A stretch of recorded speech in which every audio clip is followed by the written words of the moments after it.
វាជារឿងមិននឹកស្មានដល់ថាមានរឿងអាក្រក់ដូចនេះកើតឡើងទៅលើកម្ពុជាជនប្រតិការម្នាក់នៅអាស៊ីអាគ្នេយ៍គឺអតីតប្រធានាធិបតីហ្វីលីពីនលោក Rodrigo Duterte ដែលត្រូវបានចាប់ខ្លួនតាមដីកាតុលាការអក្រិតកម្មអន្តរជាតិអំពីបទអក្រិតកម្មប្រឆាំងនឹងមនុស្សជាតិចំពេលដែលលោកបានធ្វើដំណើរពីបរទេសទៅដល់អាកាសយានដ្ឋានទីក្រុងម៉ានីលប្រទេសរបស់លោកវិញបើតាមការចេញផ្សាយដោយបណ្ដាញផ្សាយព័ត៌មាន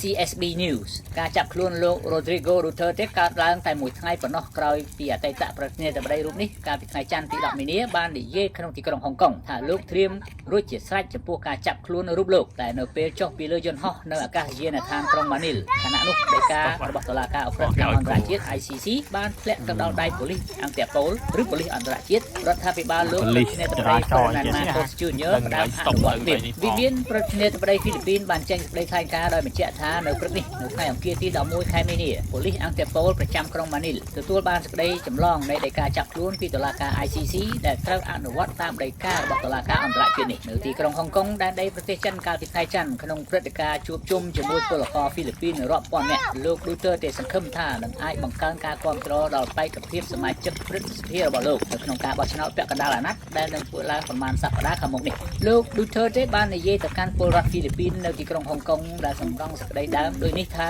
ហេតុអ្វីបានជាខ្ញុំធ្វើយុទ្ធនាការបង្ក្រាបគ្រឿងញៀនតើសម្រាប់ខ្លួនខ្ញុំផ្ទាល់មែនឬទេឬសម្រាប់គ្រួសារខ្ញុំមិនមែនទេគឺសម្រាប់អ្នកទាំងអស់គ្នានិងក្មេងៗជំនាន់ក្រោយហើយសម្រាប់ប្រទេសជាតិយើងប៉ុន្តែសួរថាតើអ្វីទៅជាទោសកំហុសរបស់ខ្ញុំមែនឬទេមិនមែនទេខ្ញុំបានធ្វើអ្វីៗគ្រប់យ៉ាងគឺដើម្បីតែសន្តិភាពនិងជីវិតរស់នៅដោយសុខសាន្តសម្រាប់ប្រជាជនហ្វីលីពីនខ្ញុំមិនមានកំហុសអ្វីទេសម្រាប់ជាតិខ្ញុំតែប្រសិនបើដោយការចាប់ខ្លួនជាការពិតនេះពិតជាវាសនាក្នុងឆាកជីវិតរបស់ខ្ញុំសង្គ្រាមប្រឆាំងគ្រឿងញៀនគឺជាគោលនយោបាយដ៏សំខាន់បំផុតដែលបានជួយឲ្យលោក Duterte ឡើងកាន់អំណាចជាប្រធានាធិបតីហ្វីលីពីនកាលពីឆ្នាំ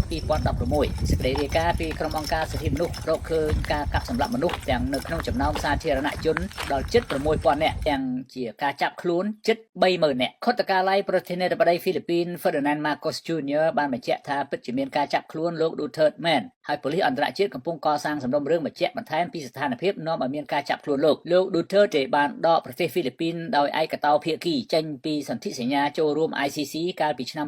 2019នៅពេលដែលតុលាការអន្តរជាតិនេះចាប់ផ្ដើមពិនិត្យមើលជាលើកដំបូងលើការចោទប្រកាន់អំពីការសម្រាប់មនុស្សជាប្រព័ន្ធនៅក្រៅច្បាប់អំឡុងសង្គ្រាមបង្ក្រាបគ្រឿងញៀនរបស់លោកប៉ុន្តែអ្នកច្បាប់នៅ ICC ចាត់ទុកថាការដកហ្វីលីពីនដោយឯកតោភាគីចេញពីសន្ធិសញ្ញា ICC មិនអាចធ្វើឲ្យ ICC អស់សុពលភាពនោះទេពីព្រោះអក្រិតកម្មតាក់ទងនឹងលោក Duterte កើតឡើងអំឡុងប្រទេសហ្វីលីពីនស្ថិតជាភាគីសន្ធិសញ្ញានៃលក្ខន្តិកៈក្រុងរ៉ូមហៅថា Rome Statute រដ្ឋសភាហ្វីលីពីននៅថ្ងៃទី5ខែកុម្ភៈបានបោះឆ្នោតគាំទ្រក្នុងសម្លេងដ៏ច្រើនលើសំណើដកអ្នកស្រី Sara Duterte ដែលជាកូនស្រីអតីតប្រធានាធិបតីលោក Duterte ចេញពីតំណែងអនុប្រធានាធិបតីនៅពេលនេះអនាគតអ្នកស្រី Sara Duterte កំពុងស្ថិតក្នុងស្ថានភាពមិនច្បាស់លាស់រហូតដល់ឈានដល់ការដកពីតំណែងដោយសមាជិកសភាចំនួន215សម្លេងបានចុះហត្ថលេខាលើបណ្ដឹងដកតំណែងបណ្ដឹងនេះត្រូវការសម្លេង1/3នៃសមាជិករដ្ឋសភាហ្វីលីពីនសរុប306អាសនៈបន្ទាប់ពីការអនុម័តសំណើដកតំណែងពីរដ្ឋសភាព្រឹទ្ធសភាហ្វីលីពីននឹងដើរតួជាតុលាការ